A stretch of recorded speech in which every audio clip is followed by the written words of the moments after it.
Muy buenos a todos, bienvenidos al séptimo Congreso Iberoamericano de Teatro. Mi nombre es Yurani Giraldo, asistente de eventos académicos y los acompañaré durante esta edición del Congreso. Este año el tema es la política y lo político en el teatro iberoamericano.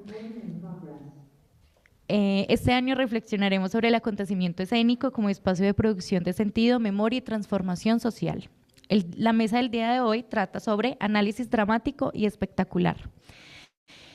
Muy amablemente le solicitamos a los invitados, a nuestros ponentes, estar atentos a las indicaciones del cumplimiento del tiempo para poder llevar a cabo la totalidad de los contenidos de la mesa.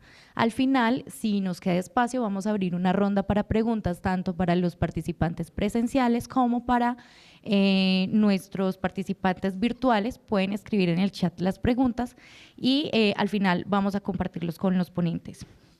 Bueno, damos inicio al primer día del Congreso. Y iniciamos con Alicia Lorenzo desde Argentina, problemáticas del poder en la escena teatral. Griselda Gambaro, adelante. Bueno, buenos días a todos. Los saludo desde Argentina, más precisamente de la Patagonia Argentina, de la ciudad de Radatili. Mi trabajo es problemáticas del poder en el teatro de Griselda Gámbaro. La producción dramática de Griselda Gámbaro. No sé si hay un eco. No sé si hay un eco. ¿O escuchan bien? No, tenemos eco. No sé. Escuchamos perfectamente. Sí, bueno, perfecto. El teatro de Griselda Gámbaro se entiende desde 1963, cuando estrena Las Paredes, y hasta 2015, con una pieza dramática que es el Don.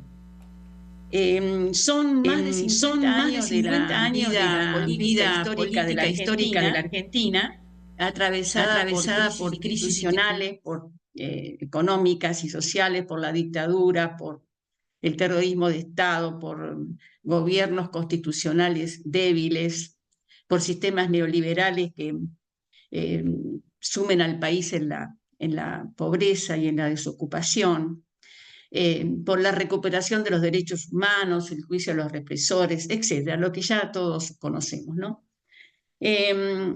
El poder atraviesa la obra dramática de esta autora y ya ha sido un motivo de análisis. Pero yo quise en realidad aquí detenerme en algunas obras en las cuales, a partir de ciertos intertextos, podemos acceder a la problemática del poder y ver cómo esta problemática se actualiza en nuestros tiempos. Entonces, para ello elegí 4 piezas. La primera es Real Envido, de 1983.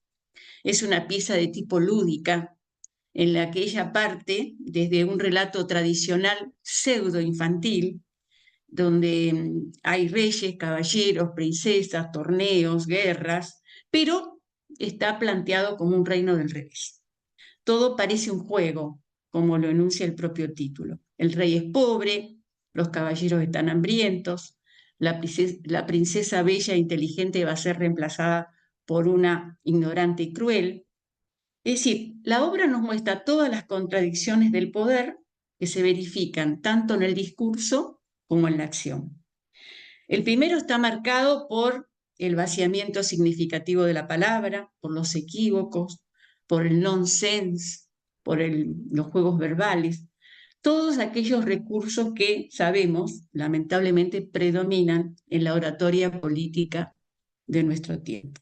Y por otro lado, aparece la censura, la represión al pueblo hambreado, el empoderamiento del ignorante y la impunidad se convierten en propias estrategias del gobierno. La obra concluye con un discurso de la prohibición enunciado por la nueva Margarita, que será la autoridad, y ella dice: si alguno pretende más leña, leña del Señor darás, y ahora comenzará mi reinado soberano, que comience el besamanos, que nadie me contraríe, seremos todos hermanos. La segunda pieza que selecciono es Antígona, Antígona Furiosa, a partir de la Antígona de Sófocles. Y aquí es interesante notar cómo una carcasa vacía es ocupada indistintamente por uno o por otro cuando asumen el trono. Es decir, aparece el poder no como un lugar fijo, sino como algo que permite el intercambio de lugares y roles. Y la protagonista, Antígona, encarna justamente la resistencia ante quienes detentan la autoridad. Este poder apela a la desmemoria, a la descalificación de la mujer, ¿no? de la protagonista, ya sea por su pensamiento disidente o por cuestiones de género. Es interesante notar aquí cómo el mito se territorializa desde el momento en que Antígona se convierte en portavoz de otros, de los desaparecidos, de los insepultos, que son parte de la Argentina reciente. A partir de la tercera obra, a partir de una historia relatada por John Spence en The Question of Who, y que está inspirada en un hecho real de 1722, Griselda estrena Es necesario entender un poco, de 1994, donde un letrado chino se traslada a París en compañía de un sacerdote jesuita interesado en la traducción de los libros del I Ching. A diferencia del viaje tradicional que implica conocimiento y experiencia, este viaje implica una involución, porque Wu, el letrado chino, conoce la civilización y aquí, lo interesante, están los centros de poder, los centros civilizatorios. París, la metrópoli cultural que recibe a Wu con hostilidad y violencia. La iglesia, representada en dos personajes como son el misionero y el sacristán, y que exhiben todas las miserias al abandonarlo e internarlo en el loquero. Y este último espacio, el psiquiátrico, donde permanecerá 6 años, es otro lugar de control de cuerpos, mentes y almas. El lenguaje, vehículo de comunicación, le es negado a Wu, que en su largo periplo no va a lograr aprenderlo, y así vagará cada vez más vulnerado ante quienes debieron protegerlo y asistir. Y finalmente la cuarta obra que elegí es La señora Macbeth, de 2002, que nos remite a la metáfora del poder y a sus ambigüedades. A partir de la tragedia de Shakespeare, se observa la figura cuasi monstruosa de la protagonista, donde se superponen los roles de género y de identidad.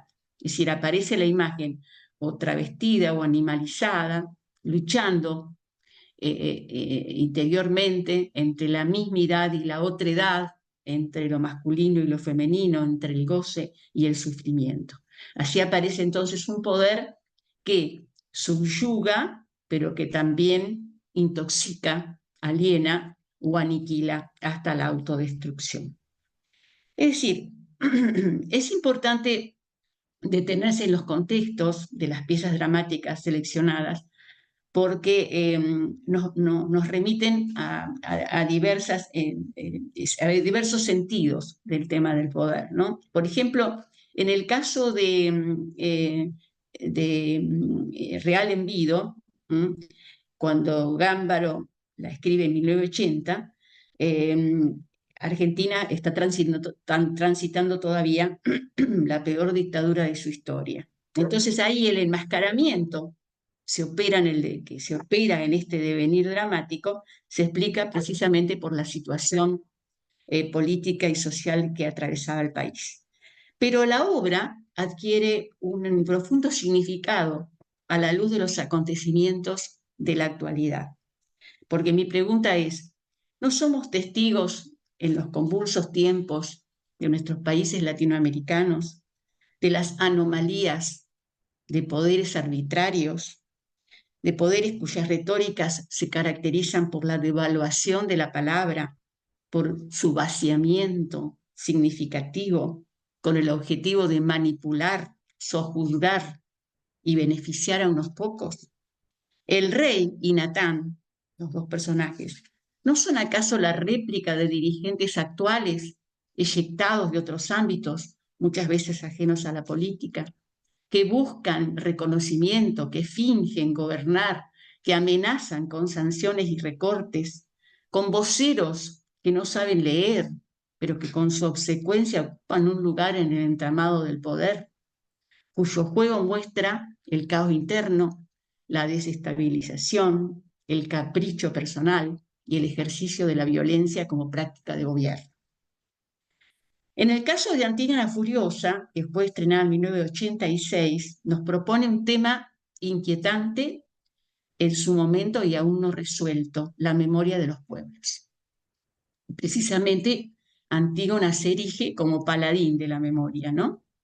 El poder, en este caso, propone la desmemoria y el negacionismo, la masculinización, la necesidad de proyectar una imagen de fortaleza que solamente, se supone, le pertenece al hombre en desmedro de lo femenino. Y este mismo tema reaparece en La señora Macbeth, obra que ha sido interpretada como una metáfora de la sociedad argentina y que también nos presenta la masculinización del poder y las antinomias memoria-olvido que remiten a nuestra historia con los desaparecidos de la dictadura. También hay un tema acá en Señoras Báez que es interesante destacar, es que el poder o quien lo representa no tiene voz propia, sino prestada, ¿no? Dice la señora: ¿qué me dirá Macbeth que diga? Tan cobarde como para tener miedo de mis palabras y ponerme solo las suyas en la boca. Es decir, la idea de que el verdadero poder permanece en las sombras, pero es él quien instala a la figura del turco. Y la última apreciación sobre, es necesario entender un poco, porque aquí también nos enfrentamos con un tema que trasciende los tiempos, es decir, el extranjero que busca una oportunidad y para ello viaja a las grandes metrópolis, que en lugar de responder con la civilización, le responden desde la barbarie.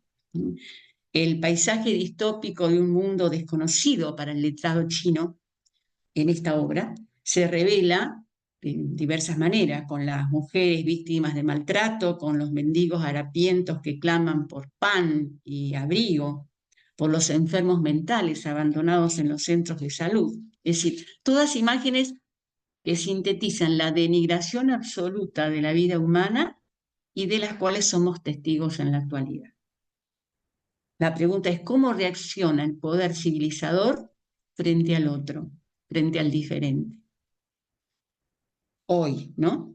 Y vemos que la discriminación, el castigo, la expulsión, la cosificación de los cuerpos en su expresión más aberrante es la respuesta.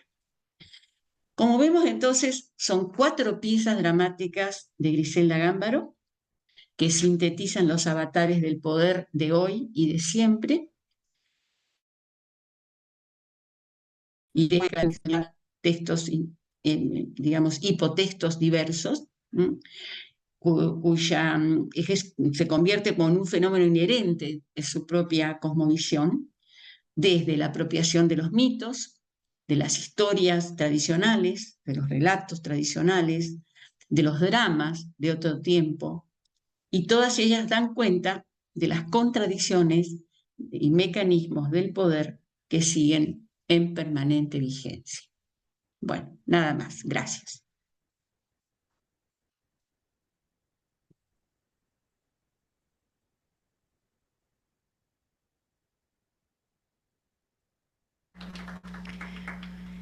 Muchísimas gracias, Alicia. Continuamos desde Brasil con André Capuano. Adelante.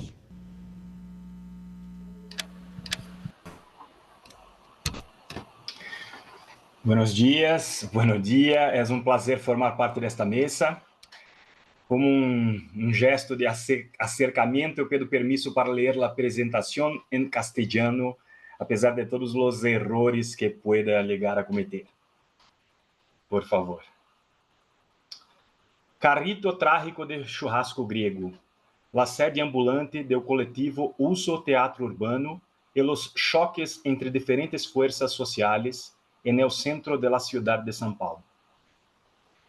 Esta investigação forma parte de meu projeto de maestria no Instituto de Artes de la Unesp, que contou com o apoio de la CAPES.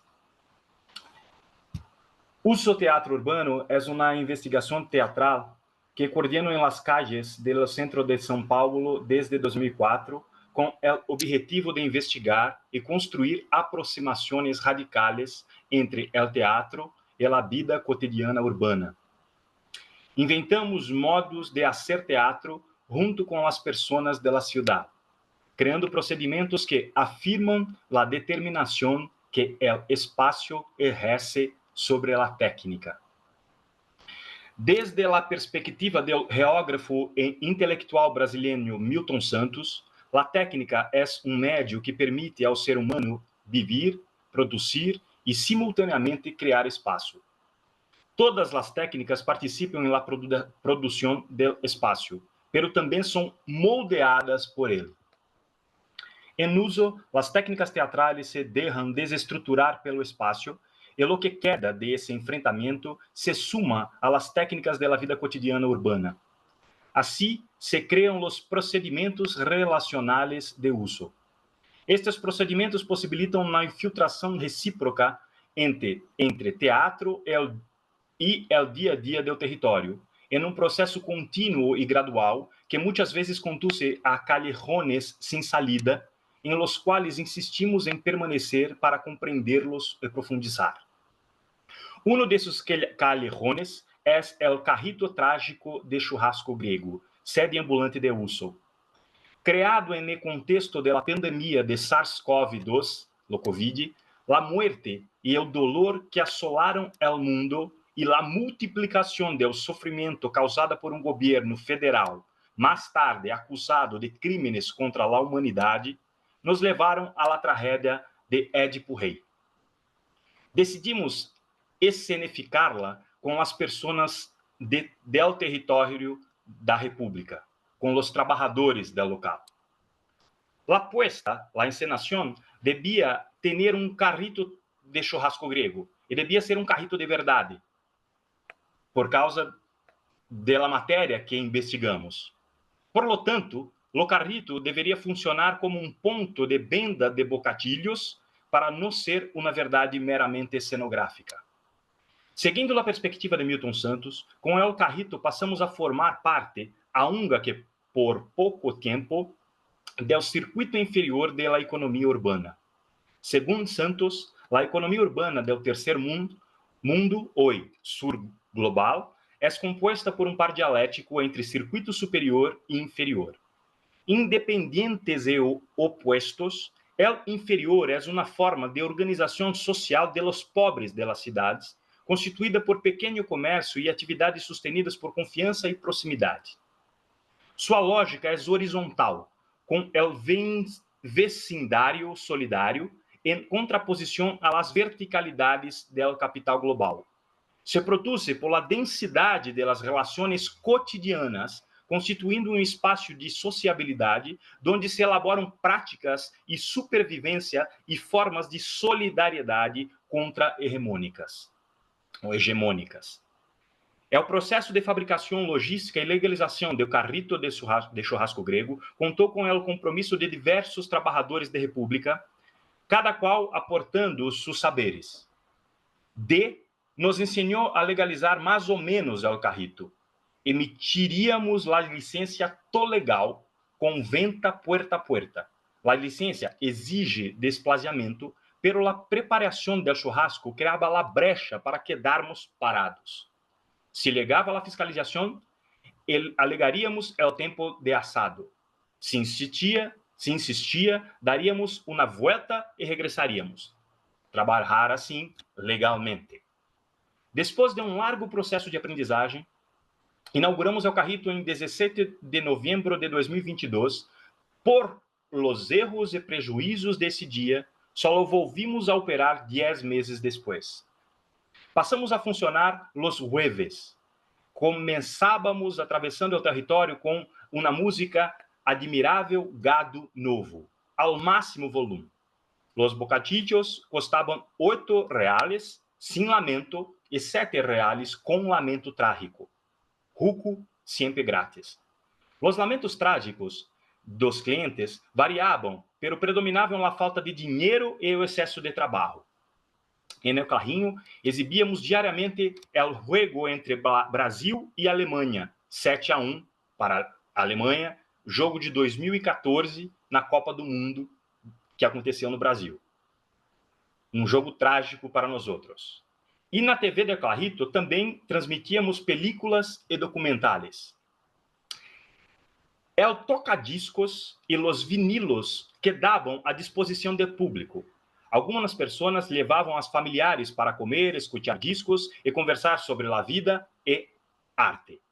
Durante todo o dia, o microfone quedava aberto para quem quiser falar, cantar ou gritar. Os evangélicos empezaram a predicar. Comunistas, anarquistas e bolsonaristas se atacavam direta ou indiretamente. Pessoas em situação de miséria exponiam dolores. Trabalhadores exponiam as suas patrones.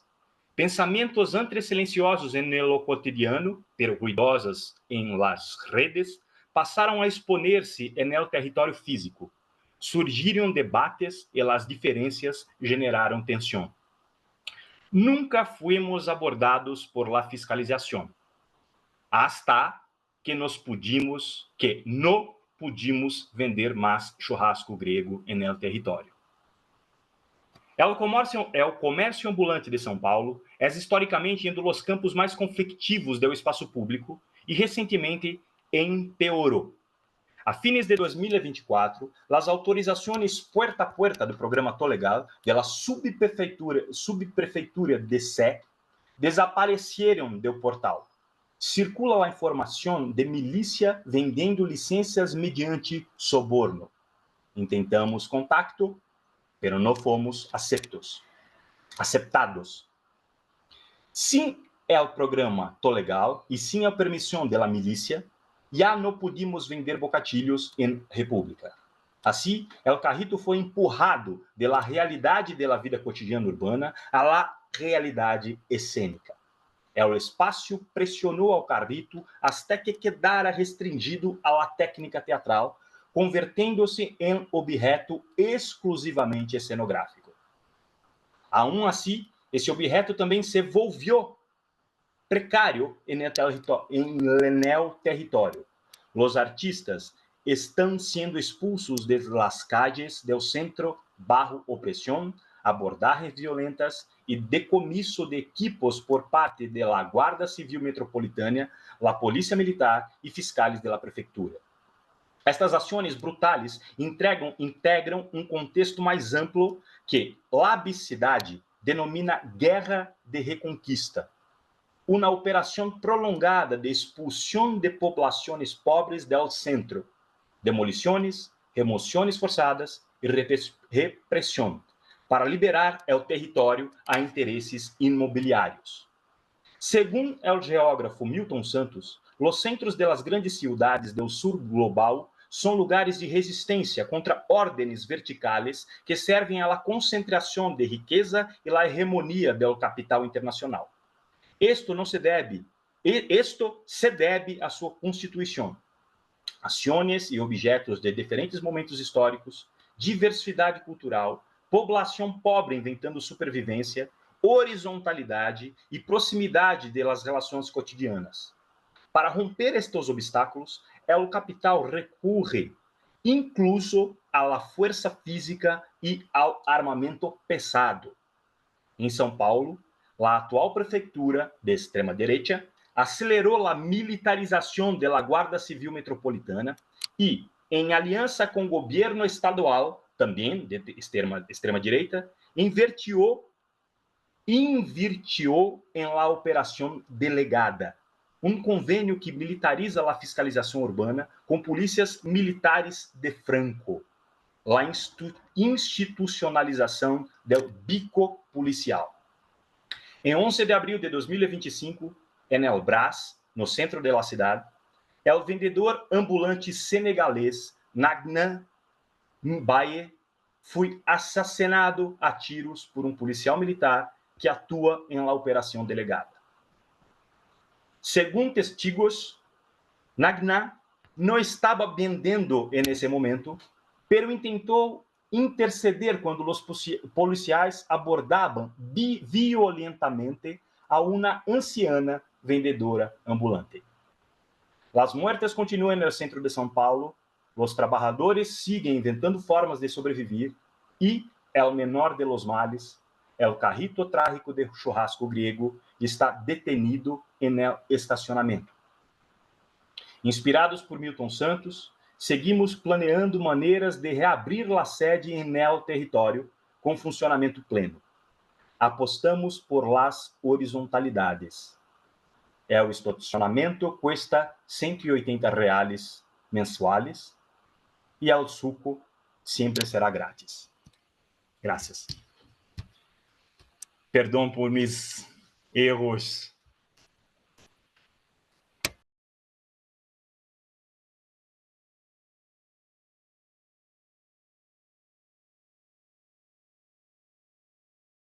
Comicidad en dos dramaturgias alrededor del conflicto colombiano. El ensayo de 2016 de Johan Velandia y Corruptur, País de Mierda, caso Jaime Garzón, 2015 de Verónica Ochoa. Adelante.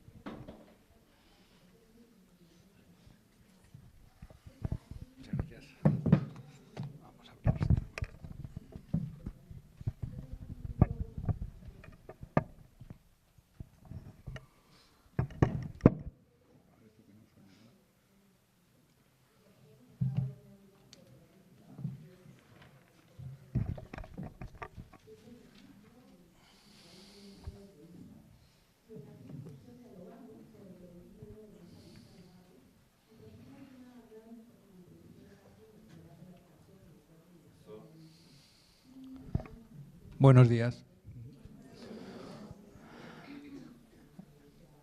Bueno, mientras coloca la presentación, que es muy simple, son 4...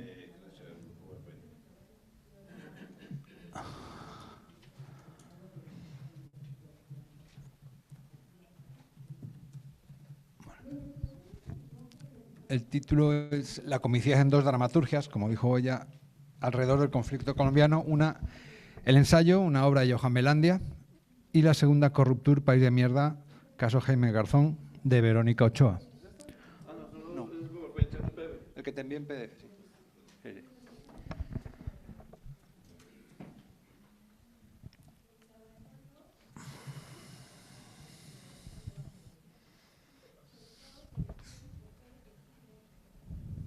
Ese, el de los colorines.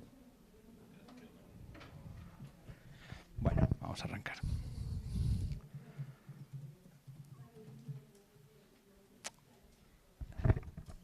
En este trabajo se ofrece un análisis comparativo de dos textos teatrales recientes, ¿no? Por un lado, Corruptur, de Verónica Ochoa, y Ensayo, de Johan Velandia. Son dos montajes escénicos que, si bien abordan contextos y temáticas diferentes, comparten el empleo del humor y la comicidad como instrumentos críticos frente a realidades políticas y sociales bastante complejas. En Corruptur, Verónica Ochoa construye una sátira mordaz y corrosiva en torno al asesinato del periodista y humorista Jaime Garzón, usando la comedia como arma acusadora, en sus palabras, para desenmascarar la corrupción o la impunidad en Colombia. Por su parte, Velandia, en el ensayo, plantea un thriller costumbrista, así lo subtituló, en el que alrededor de una trama sobre venganza personal, el humor negro y la risa surgen aun cuando la historia es realmente bastante dura y truculenta, ¿no? Primero vamos a hacer un análisis de cómo se montaron estas obras y cómo fue su estructura escénica, ¿no? Pasamos al siguiente. Corruptur, País de Mierda, caso Jaime Garzón, es una obra escrita por Verónica Ochoa. Surge como una respuesta artística al asesinato del reconocido humorista colombiano Jaime Garzón en 1999. Ochoa elabora una hipótesis central sobre quiénes pudieron estar involucrados en dicho crimen, articulando una fuerte crítica política en torno a la corrupción y la violencia estatal que rodearon todo el caso, tanto antes como durante y después. El montaje se concibe literalmente como un tour de la corrupción, es decir, un recorrido turístico en una chiva. El público entraba en esa chiva y le iban llevando a diferentes lugares, ¿no? Por diferentes lugares de Bogotá vinculados a los hechos que condujeron al asesinato de Garzón. En esa chiva había 4 personajes de azafatas que conducían a los espectadores a través de las escenas, presentando los distintos personajes implicados y dando puntos de vista sobre lo que iba sucediendo. Bueno, pues este recurso escénico poco convencional convierte al público en un pasajero literal de un tour satírico por la corrupción en Colombia. Y entonces ya tenemos una ruptura entre el escenario tradicional y el espectador con este formato. La estructura de Corruptour se organiza en una serie de escenas cortas. Son 16 escenas. Cada escena presenta un episodio o parada en el recorrido. O sea, se montaba en la chiva, iba parando en diferentes lugares de Bogotá y en cada lugar que paraba sucedía algo. Salían unos actores, no se sabía dónde, y allí montaban una escena. Los títulos de estas escenas son a menudo humorísticos. Por ejemplo, Hay que cascar al payaso, los autores ideológicos, Misantropía, en el que se reconstruyen de forma crítica diversos aspectos del caso Garzón y de la corrupción política y militar del país. Destaca que el texto menciona directamente con nombre y apellidos a figuras políticas, miembros del ejército y paramilitares, señalándolos como partícipes de la conspiración. Esta frontalidad es poco habitual en el teatro colombiano y confiere a la obra un tono de teatro documental combativo, yo diría que muy combativo, donde la ficción dramática se entrelaza con hechos y personajes reales reconocibles porque nos están dando su nombre y apellidos y están vivos en ese momento. En cuanto a su enfoque crítico, Corruptour representa una puesta escénica extremadamente valiente y mordaz. La propia Verónica Ochoa ha señalado que con esta obra quería ser directa, renunciando a eufemismos para responsabilizar no solo a los actores armados ilegales, sino al sistema político por la escalada de corrupción y violencia en Colombia. A mí personalmente me dijo que lo que quería era agitar el árbol. En efecto, Corruptour está concebida como un gran juicio escénico. La autora organiza el material dramático como una especie de juicio a todos los involucrados, exponiéndolos al escarnio mediante la parodia y lo grotesco. El tono general de la obra es crítica directa, punzante y sin concesiones. Su tesis central, muy pesimista, afirma que en Colombia no hay posibilidad de cambio. Es un país cuya historia reciente está marcada por la impunidad. En el plano escénico, la propuesta de Verónica Ochoa se caracteriza por su componente experiencial e inmersivo, ¿no?, al desarrollarse en una chiva que va en movimiento por la ciudad. Es decir, el espectador tiene un rol activo junto a los personajes y los espacios donde están llegando, ¿no? También la escenografía es el espacio urbano. Las azafatas cumplen una doble función de personajes y narradoras. En cierto modo, estas guías asumen el papel de sátiros que comentan irreverentemente la acción. Asimismo, la obra incorporó momentos musicales en vivo. Por ejemplo, cantaba el cantautor Edson Belandia una canción dedicada a Garzón, junto a otros recursos con la idea de convertir la tragedia real en un espectáculo de la corrupción para evitar caer en la desesperanza. Corruptour presenta una mezcla de registro cómico y documental que difumina las barreras entre la risa y la indignación, invitando al espectador a reflexionar críticamente sobre la realidad nacional mientras se ve inmerso en una experiencia teatral muy poco convencional. Por otro lado, la obra El ensayo, escrita y dirigida por Johan Belandia, aborda también una temática de violencia en Colombia, pero desde una escala más íntima con un tratamiento dramático diferente, ¿no? La historia se centra en 3 mujeres de avanzada edad que se llaman Raquel, Onofre y Luzmila, amigas que pertenecen a un grupo de barrio de aeróbicos en una comuna popular de Medellín. En apariencia, las señoras se reúnen en casa de Raquel para ensayar una coreografía de cumbia.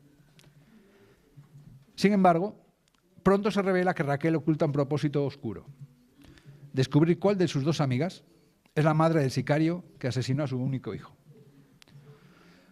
Con este fin, Raquel llega en un momento a inmovilizar a Onofre y Luzmila para interrogarlas, transformando abruptamente la reunión amistosa en una situación tensa de rehenes y victimarios, ¿no?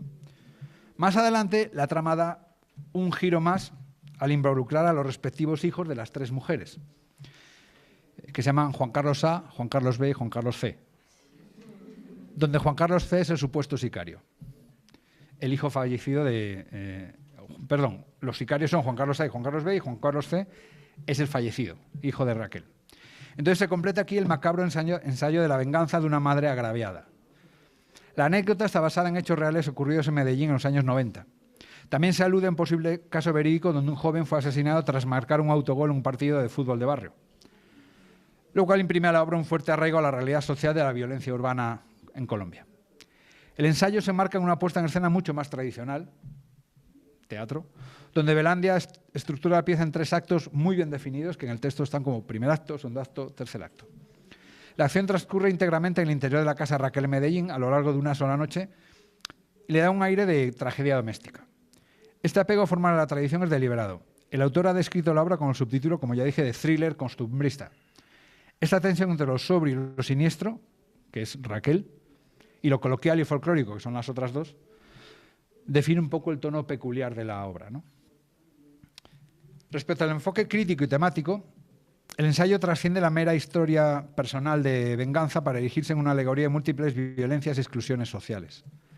A través de los monólogos y diálogos de Raquel, cuando las tiene atadas y les va diciendo a cada una de ellas, le está cantando la tabla, ¿no? La obra enumera una suerte de catálogo de venganzas simbólicas. No solo la venganza por el hijo asesinado, sino también vengarse por nacer en un barrio popular, vengar la vejez, la soledad, el machismo, la religiosidad, la pobreza, la falta de oportunidades, la delincuencia, las víctimas del narcotráfico y la guerra y, sobre todo, vengar la doble moral de la sociedad. Belandia así pone en escena la desesperanza y el rencor acumulado de toda una generación golpeada por la violencia en Colombia, particularmente en Medellín durante la era de Pablo Escobar.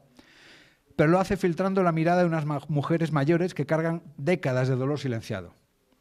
El resultado es una obra que combina crítica social y emotividad, donde la venganza funciona como metáfora de la imposibilidad de obtener una justicia real, ¿no?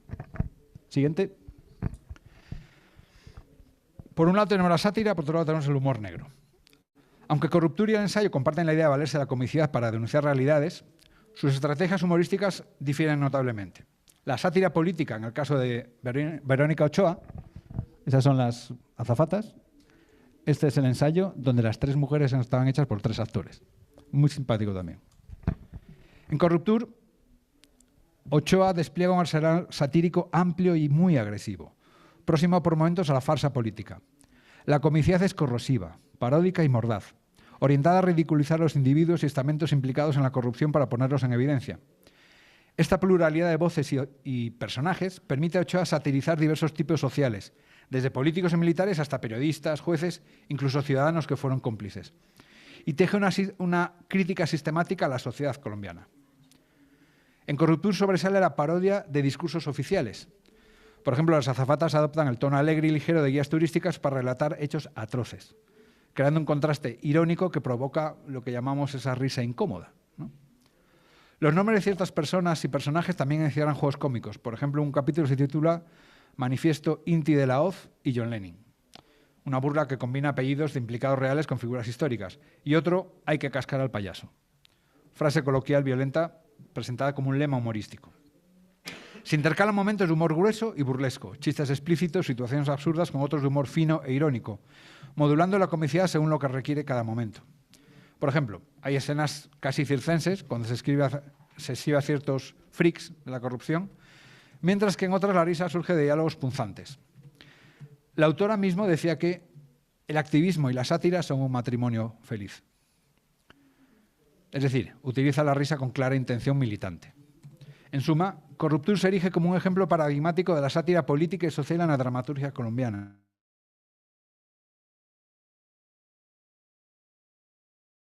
Muy poco tiempo, se hizo solamente una temporada porque la producción era bastante complicada realmente y tuvieron problemas con los que criticaban, obviamente. El ensayo, por su parte, emplea una comicidad de una forma más sutil e integrada. Belandia no presenta bromas explícitas sobre la realidad política nacional, sino que introduce el humor mediante la incongruencia y la ironía que emergen de la propia situación escénica. El punto de partida mismo, pues 3 abuelas, mujeres mayores, aparentemente inofensivas, que terminan protagonizando un violento ajuste de cuentas, pues ya es un contraste tragicómico que el montaje explota muy bien. La imagen de una anciana que de pronto domina físicamente a sus amigas con intenciones homicidas resulta tan extrema que provoca una risa nerviosa y sorprendente. Bailandia extrae humor de ese choque entre la vejez y la violencia, entre la cotidianidad o sirviendo chocolate con arepa y queso. Destaca el uso de personajes tipificados e ingenuamente cómicos, junto al protagonista Tráfica. Onofre y Luzmila, con sus nombres vernaculares y su personalidad sencilla de señoras de barrio, entre comillas, aportan momentos de respiro humorístico aturdidas, diálogos casuales o ciertos malentendidos entre ellas generan comicidad. Según Loaiza, Onofre y Luzmila podrían ser personajes salidos de una obra de Tomás de Carrasquilla, arquetipos costumbristas de Colombia, frente a Raquel, que sería prácticamente un personaje de Alfred Hitchcock. Esta caracterización permite insertar comentarios coloquiales o chascarrillos propios de la cultura paisa, lo cual aligera por momentos la gravedad de la situación, ¿no? Otra fuente de humor proviene de la repetición absurda de elementos. Las tres madres protagonistas tienen hijos con el mismo nombre, Juan Carlos A, B, C, y que sugiere la intercambiabilidad de las víctimas y victimarios en el ciclo de violencia. Es decir, subraya un punto crítico. En contextos marginales, la violencia alcanza a todos. No importan los nombres, porque todos se llaman igual o todos nos llamamos igual. No obstante, el humor en el ensayo nunca opaca el trasfondo dramático, sino que convive con él en equilibrio tenso. Bailandia administra cuidadosamente las risas para que surjan en momentos oportunos. Son risas que inquietan y desconciertan al espectador. Más que carcajadas liberadoras, estamos ante un humor muy negro que causa gracia, pero que nos deja un pozo amargo, ¿no? La obra ejemplifica cómo la comicidad puede infiltrarse en la tragedia personal para resaltar todavía más, y la comedia hace que los momentos de violencia y verdad resulten, por contraste, incluso más punzantes. Se trata de un humor atenuante y a la vez revelador de la tragedia, fiel a la mejor tradición de la tragicomedia clásica. Siguiente. Ya acabamos, ¿eh? Bueno, vamos a ver algunos recursos cómicos usados por ambos autores, que yo los clasifico como recursos cómicos lingüísticos, recursos cómicos no lingüísticos. No se pueden poner ejemplos, que sea muy divertido. Con esta clasificación se vuelve lo que decía ya Bergson a principios del siglo XX sobre lo cómico de la situación y lo cómico verbal. Hacía esas dos grandes clasificaciones que son más o menos las que se mantienen hasta hoy, ¿no? Recursos cómicos no lingüísticos nos referimos a todas aquellas herramientas usadas por el dramaturgo para provocar comicidad que no aparecen directamente en los diálogos de los personajes y se verán reflejadas en su estructura, en las situaciones planteadas o en las acciones que presentan. Los recursos cómicos lingüísticos son aquellos momentos cómicos provocados usualmente por el diálogo de los personajes, aunque también pueden aparecer en otros momentos del texto. Corruptur. Es una obra que se basa gran parte en los diálogos y la presentación de diferentes ideas e hipótesis a través de los personajes, aunque también se identifican momentos cómicos no verbales en el ritmo y agilidad dramática, construcción paródica de los personajes, recursos sonoros continuamente, choque de contextos y situaciones, referencias a la realidad deformada, repeticiones en su estructura dramática, el uso de la chiva como vehículo conductor ya es una situación cómica en sí, la parodia grotesca del contexto, incluso el propio título de la obra. El título de la obra ya nos da una promesa cómica, ¿no? Corruptur, el caso Jaime Garzón, País de mierda.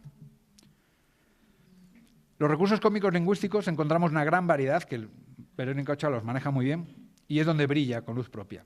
Algunos son el tono irónico continuo, especialmente con las azafatas, los dobles sentidos con carga crítica, multiplicidad de referentes políticos y sociales, interferencias y repeticiones, juegos de palabras que generan chistes, instalación de imágenes mentales cómicas, para llegar a la imaginación, primero hay que decirlo, ¿no? El uso de coloquialismos y de otros idiomas deformados o paródicos, hablan mal inglés, mal francés, las repeticiones dubitativas de los personajes y especialmente el sarcasmo acusador y dirigido de la autora. La voz de la autora está muy presente. En el ensayo tenemos un texto no tan cómico como luego resulta su puesta en escena y se pueden identificar varios elementos. Esto es importante porque muchos textos cómicos que he investigado, cuando se leen, bueno, tienen cierta carga cómica, pero cuando se ven en escena, la carga cómica es mucho mayor. Con lo cual nos dice que la puesta en escena por parte de los directores y el equipo artístico suma elementos cómicos que a priori los autores no dejan plasmado en los textos, ¿no? Los recursos cómicos no lingüísticos son los obstáculos, a veces absurdos, de la protagonista, la repetición, los nombres de los personajes, un ritmo de diálogo muy alto y cortado, con esticomítico, referencias a la realidad e identificación del público en los hechos presentados, los defectos y limitaciones morales de los personajes, la instalación de varias ironías dramáticas, pues que se llamen igual, que las llame para bailar una cumbia, luego resulta que es una venganza, y la existencia de cierto aroma costumbrista y popular que falsamente relaja el ambiente. Viendo esta obra siempre estás como un momento estás en tensión continuamente. Sabes que va a pasar algo, pero no sabes el qué. Los recursos cómicos lingüísticos de Belandia estarían el tono irónico usado de forma continua, los supuestos comunes que van apareciendo, los dobles sentidos, interferencias cruzadas en diálogos breves, comparaciones y juegos de palabras, repeticiones literales de conceptos y, claro, los coloquialismos especialmente cercanos al habla de paisa de Medellín, ¿no? Bueno. Siguiente. Y para concluir, muy sencillo, tenemos 3 ideas, ¿no? Corruptura emplea un humor expansivo y político orientado a herir a los poderosos con la burla incisiva y directa sin concesiones. El ensayo es un humor más íntimo y negro que expone la crueldad de la realidad en situaciones aparentemente normales. Ambos textos demuestran, cada uno a su modo, la versatilidad de la comicidad escénica para abordar contenidos serios. Esta convergencia entre risa y crítica no es casual, sino que se inscribe en una larguísima tradición histórica donde la comedia ha sido un gran vehículo de denuncia o crítica política y social que, por desgracia, últimamente se ha perdido, y más en este siglo XXI, como decía el presentador anterior, ¿no? A nivel de estructura y tratamiento escénico, Corruptur rompe moldes con su formato itinerante, donde el espectador se inscribe físicamente en la obra, ¿no? El ensayo es una forma dramática clásica que es muy irreverente en su contenido cómico. En ambos casos, la recepción del público confirma que cuando la comicidad está bien articulada con el trasfondo ético, puede provocar lo que llamamos una risa reflexiva, que entretiene a la vez que despierta la conciencia crítica, ¿no? El análisis de Corruptur nos muestra una puesta escénica profundamente satírica. La comedia se emplea para denunciar la corrupción y la impunidad. El ensayo tiene una estrategia distinta. Las diferencias de tono y estilo se convergen en la utilización del humor como herramienta de resistencia y conciencia. Ochoa convierte ese escenario itinerante en un tribunal carnavalesco, donde reír equivale a acusar a los poderosos. Y Belandia transforma la risa en un mecanismo para exponer las heridas ocultas de la sociedad, las que vivimos todos los días, y aliviar nuestra carga emocional. Me decía Johan una vez que cuando se habla del oculto a nivel social solo se puede hablar desde el punto de vista cómico. Se puede concluir que estas 2 obras responden al llamado de recuperar la función crítica de la comedia en el teatro colombiano tras años en que pudo haber sido subestimada o coartada. Y yo diría más, los recursos cómicos son utilizados por directores en Colombia, en muchos sitios, no solo en Colombia, para oxigenar obras de teatro que a priori no son cómicas, que son dramáticas, que son trágicas, y aparecen momentos cómicos que oxigenan y hacen más accesible esa obra de teatro. Pero no son abiertamente cómicas, como estas 2 que son abiertamente cómicas, ¿no? Se demuestra que la denuncia social puede expresarse eficazmente a través de la risa, ya sea mediante la sátira política más directa o mediante la ironía más oscura. Lejos de restarle seriedad a los temas, el humor potencia la difusión del mensaje y la implicación del espectador, sirviendo de defensa contra la angustia y a la vez espejo deformante que revela verdades bastante profundas. Muchas gracias. Muchísimas gracias. Bueno, a partir de este momento, pues no tenemos el último ponente, que es Sergio de los Santos. Ay, perdón, tenía como... Ay, bueno, disculpa, ¿cómo estás? Bueno, tenemos a otro ponente, Sergio de los Santos de Uruguay, el compromiso político en la obra de Sergio Luján. Vamos, después de esta ponencia, vamos a abrir, si nos queda espacio, a un tiempo de preguntas para que las aliste.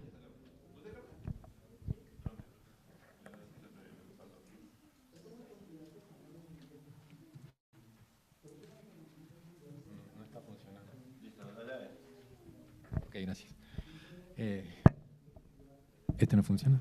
Ah, ok. Bueno, sí, el compromiso político en la obra de Sergio Luján, y en esto de obra hago un recorte a su actividad como dramaturgo y director escénico inserto en procesos colectivos de carácter colaborativo y como referente del teatro performativo en la actualidad del medio teatral montevideano. Nació en Buenos Aires en 1974, se formó en los años 90 en un grupo que se llama Andamio 90, dirigido por Alejandra Boero, y estudió letras en la Universidad de La Plata. Vive y trabaja en Montevideo desde 2001, desde 2001, donde es docente, dramaturgo, realizador, director, actor y performer. Para mi investigación, recorté, como decía, a lo de dramaturgo, director, realizador y performer. Más allá de que todas estas actividades, como dice Anne Bogart, están imbricadas. O sea, ella dice un tercio, no sé, no puedo establecer en este caso cuánto sería, pero sí esta imbricación de la práctica docente, la práctica artística y la práctica de investigación. Práctica de investigación que tiene que ver con el teatro postdramático, para lo que también estudió con García Huevi en Buenos Aires, ya estando en Montevideo, y conectó con la Escuela Multidisciplinaria de Arte Dramático de Montevideo con cursos sobre teatro postdramático, específicamente dedicados a Cantor y Wilson.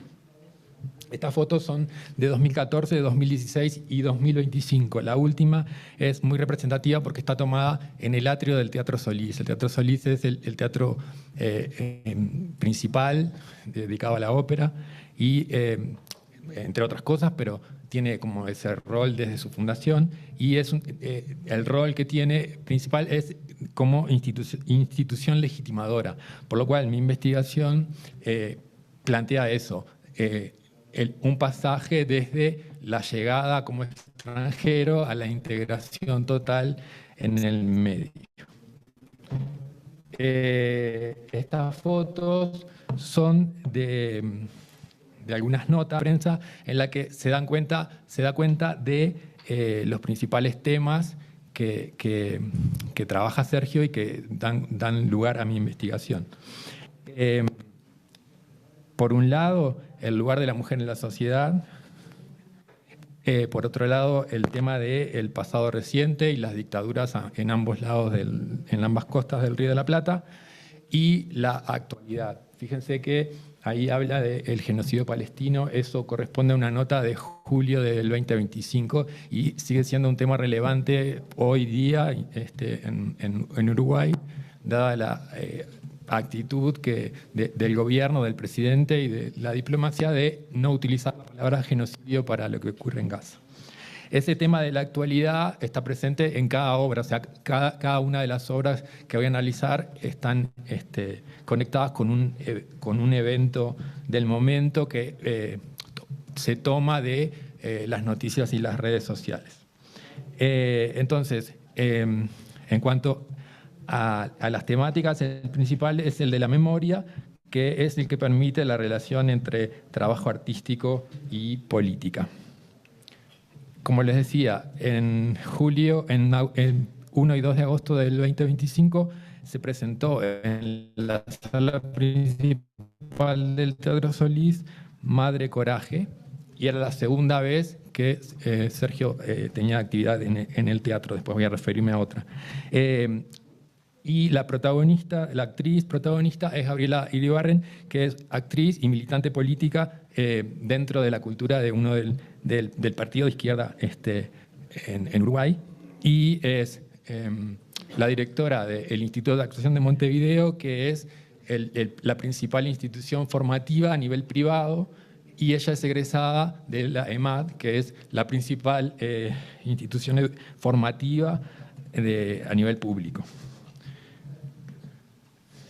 Antes, en 2023, había presentado en la sala secundaria, la sala contemporánea, digamos que es una caja negra del Teatro Solís, Ushuaia, de Conejero, y ahí estaba entre varios actores y actrices, Raquel Diana, que también es una actriz reconocida en el medio, egresada de la EMAD y con su actividad como actriz dentro de la institución teatral Galpón, que es fundada en 1949 y que todavía está en actividad. Es importante. Y una de las imágenes recurrentes en su dramaturgia, que es la de las madres de Plaza de Mayo, madres y abuelas. El viernes se estrena Quijota, también en una sala administrada por el gobierno de la ciudad, en Montevideo, y allí está Susana Anselmi, que es una actriz de 75 años con 50 de trayectoria. Esto de las actrices lo pongo para ver el nivel de integración en el medio, que es una de las cosas que quiero plantear con la investigación. Es la actriz que estuvo en la primera obra que dirigió Sergio en 2002, que era Misericordia, y que junto con otra obra en 2005 que se llamó Bajo la Cruz del Sur, son como dos obras en las que él trabajó lo que dimos en llamar ensayo dramático, o de varios cuentos de Serafín J. García, que es un narrador uruguayo, convertirlos en una dramaturgia escénica basada en un texto dramático. Y el centro de mi investigación está en 3 óperas: La Flauta Mágica de 2015, Dido y Eneas 2017, y también de 2017 El Cónsul. Estas óperas están trabajadas dentro de la idea de jerarquizar los roles dentro de la producción, con un trabajo colaborativo. O sea, Sergio era el director de escena, yo fui el director de arte, juntos trabajamos la dramaturgia escénica, conectados con un director musical, obviamente, es una ópera, son óperas. Y en el caso del Cónsul agregamos una tercera dirección, que es una dirección de producción, en el sentido de que implicaba más trabajo de realización, mayor presupuesto. Las 2 primeras se desenvolvieron en el medio independiente, con escasísimos recursos, y también esa escasez alcanzaba el tiempo. O sea, las concebimos, las produjimos y las presentamos en el correr de un mes.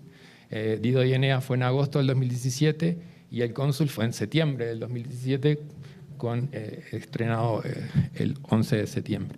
Y el Cónsul implicó 9 meses de trabajo,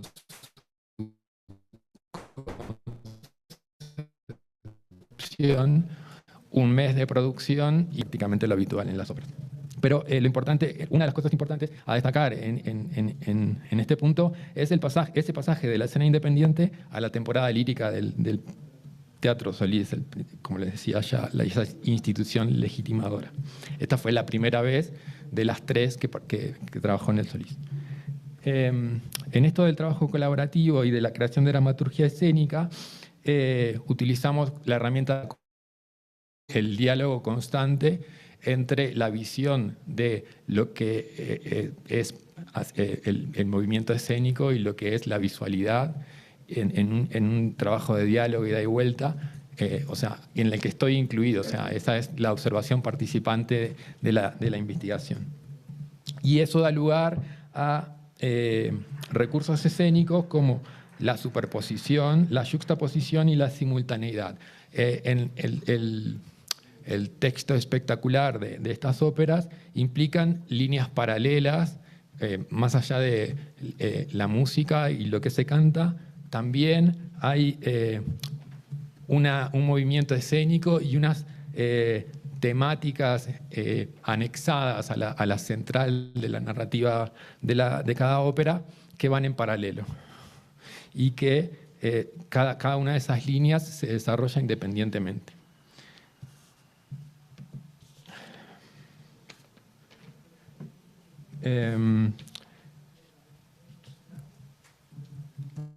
acá lo que les mostraba era un poco esas fuentes provenientes de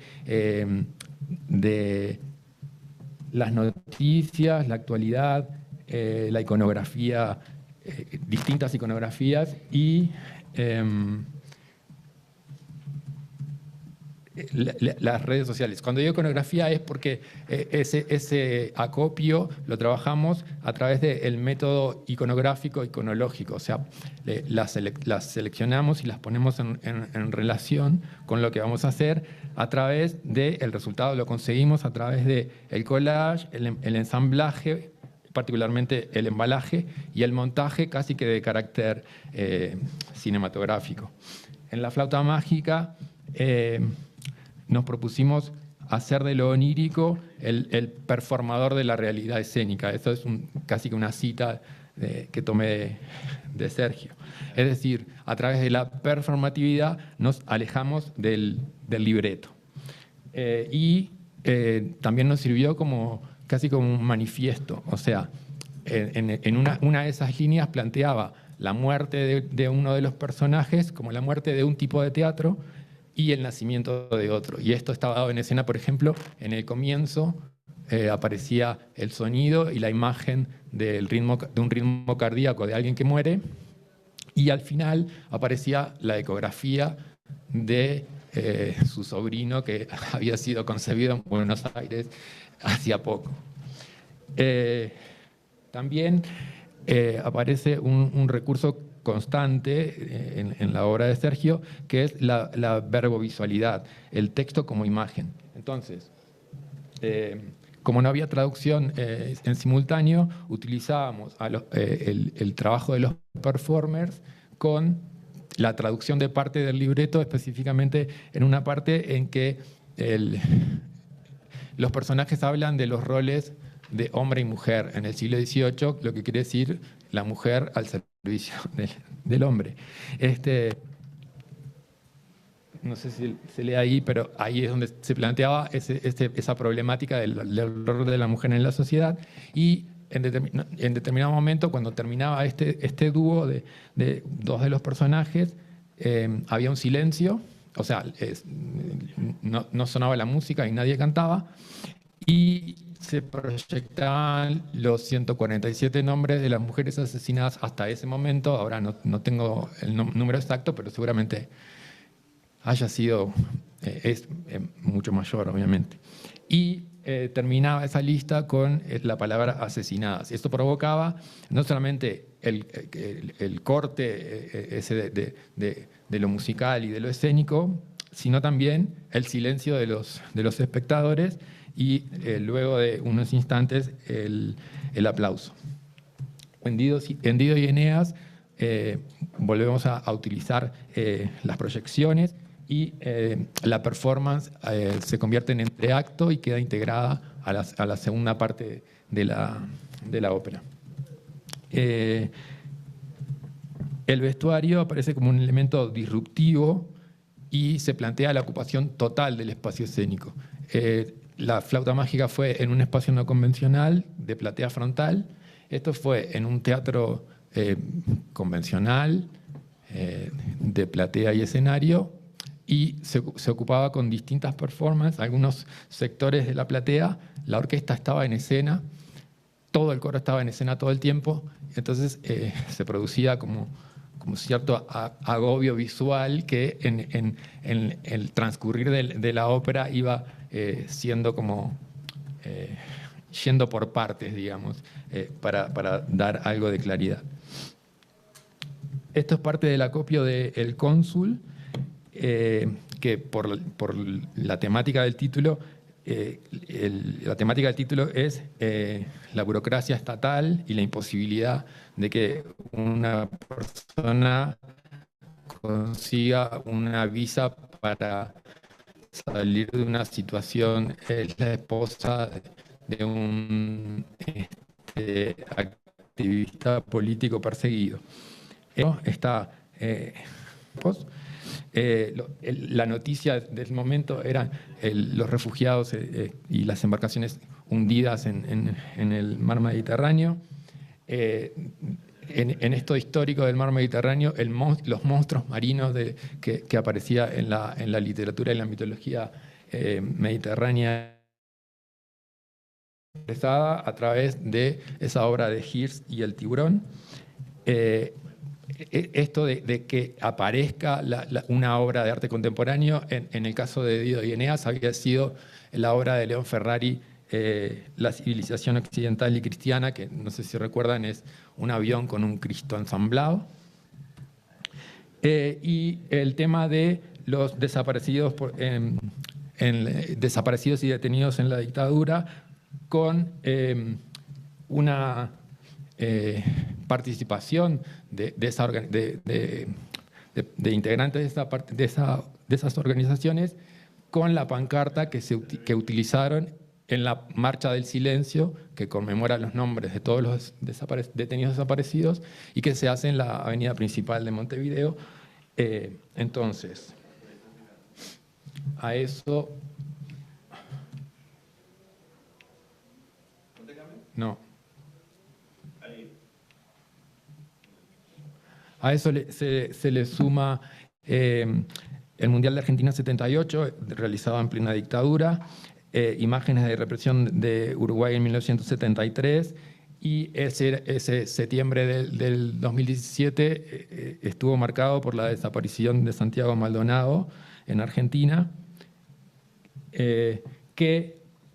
aquellas dos fotos son de escena. Bueno, este es el niño que todos vimos en ese año, y la obra implica un niño muerto que no lo pusimos como un muñeco, sino como una ausencia a través de un juguete.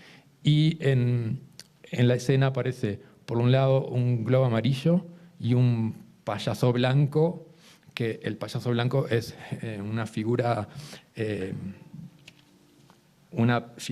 tipológica del teatro rioplatense, y que la adoptamos como imagen de lo siniestro, unido a ese globo amarillo que fue el símbolo del PRO, el partido de Mauricio Macri, el presidente de ese momento en Argentina.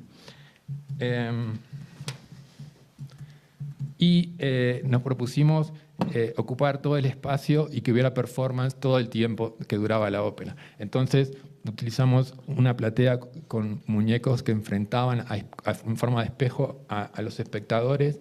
Los performers los levantaban de la platea, los acumulaban en escena, los colgaban como en una red. Ellos después se desvestían en la escena y salían del escenario por los deambulatorios para llegar al hall y realizar la performance de apilarse como los muñecos. Esto es lo que le decía de los familiares de detenidos desaparecidos. Y de nuevo, o sea, esos son los familiares, esa es la pancarta del 20 de mayo. Aparecen durante un dúo, enfrentan a la platea, y también se produce el silencio y el aplauso.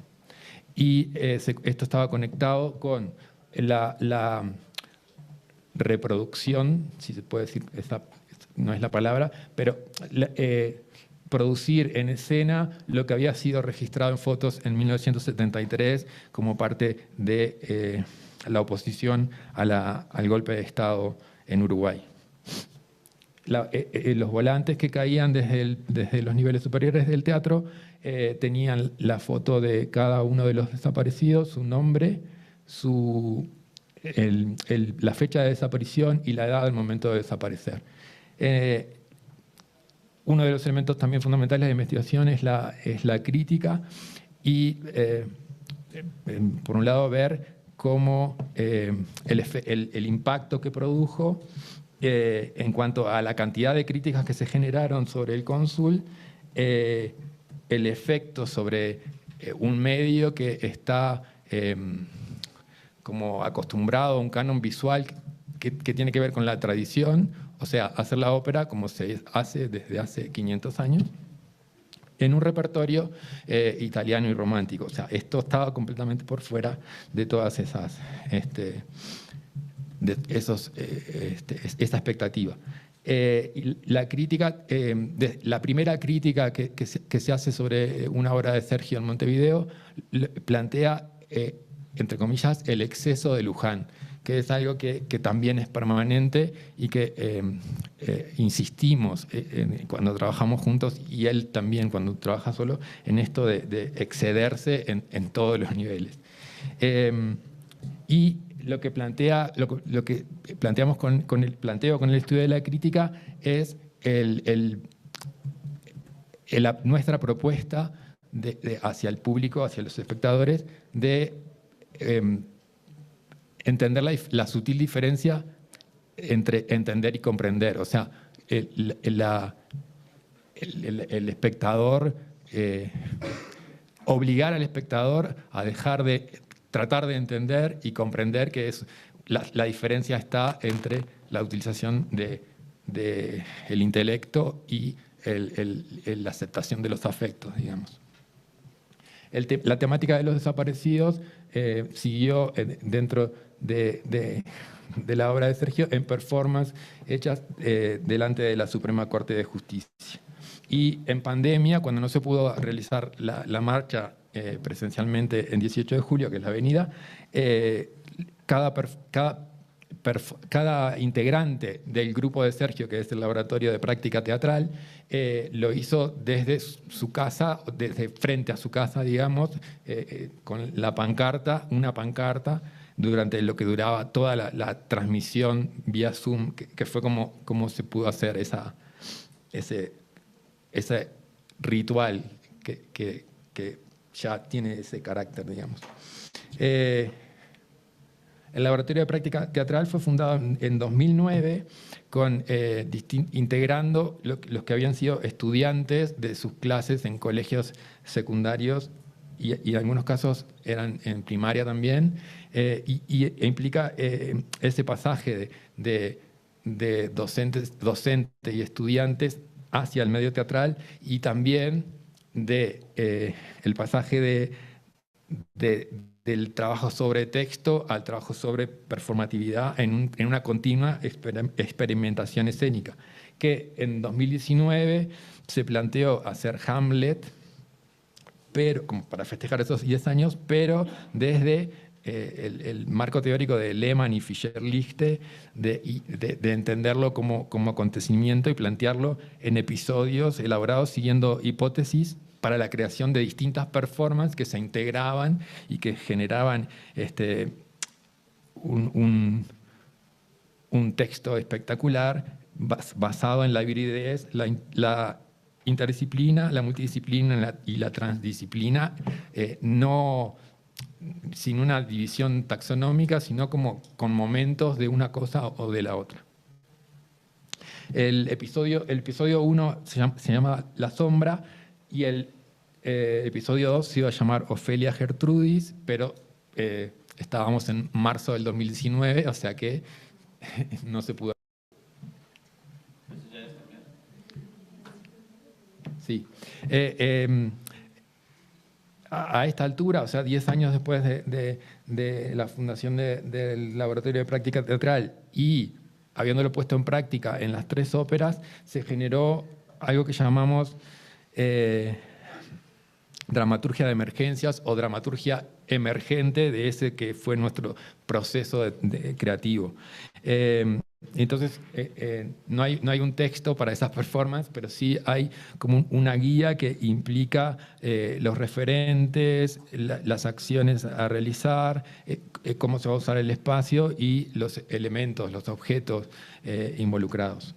Ese primer episodio de Hamlet, La Sombra, se hizo en el Cementerio del Buceo, que es uno de los 4 o 5 que tiene la ciudad, y convocó a 1.200 personas. Otro dato para esto de la integración de Sergio en el medio.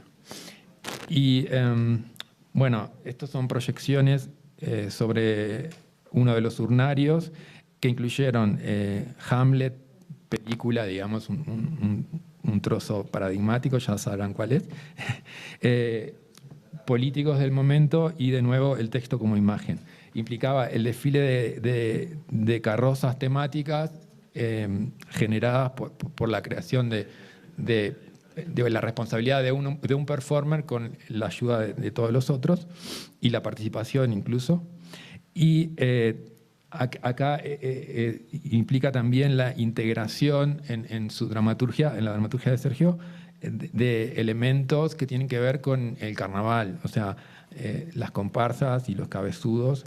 Y como evento también fue relevante en el sentido de que el Laboratorio de Práctica Teatral coordinó con 4 o 5 grupos, colectivos o compañías que fueron invitadas al evento, además de escuelas de samba, comparsa de tambores.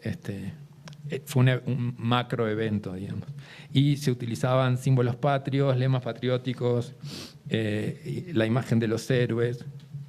Y finalmente también una marcha con antorchas, Susana Anselmi de nuevo,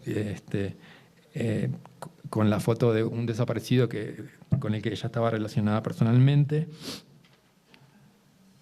Y bueno, esto lo que viene a continuación es una serie de esta evolución, este pasaje del texto a la performance, que el laboratorio empezó con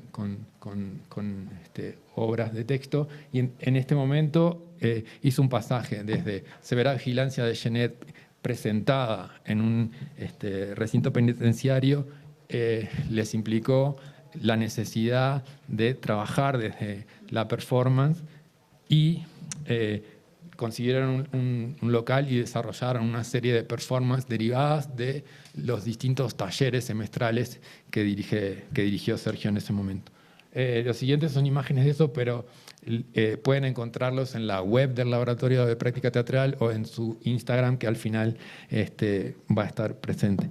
Lo que quería reflexionar, o lo que voy a reflexionar cuando escriba el texto sobre esta presentación, es esto de lo político y la política presente en esta obra, a la que le encuentro como un origen mítico, si se quiere, durante su infancia, la presencia de una abuela peronista, testigo del bombardeo de la Plaza de Mayo en el 55, y la participación personal de Sergio en las manifestaciones en Buenos Aires del 2001. Su formación con Alejandra Boero deriva en entender lo teatral como político y lo artístico como ético, y eso lo pone lo configura como un activista.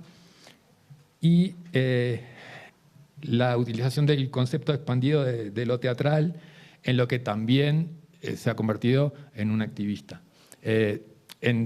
Hace 10 años lo que quería era la desaparición, como vieron, el teatro convencional, el teatro representacional, y al día de hoy comparte, trabaja como actor y fue premiado como actor dentro del teatro representacional, lo cual no es una paradoja, sino que para mí lo que implica es que hace 10 años había adoptado como una actitud de vanguardia que fue matizada, digamos, por esa integración en el medio. Muchas gracias. Bueno, muchísimas gracias, Sergio. Gracias a todos los asistentes. Por temas de tiempo no vamos a abrir la sesión de preguntas.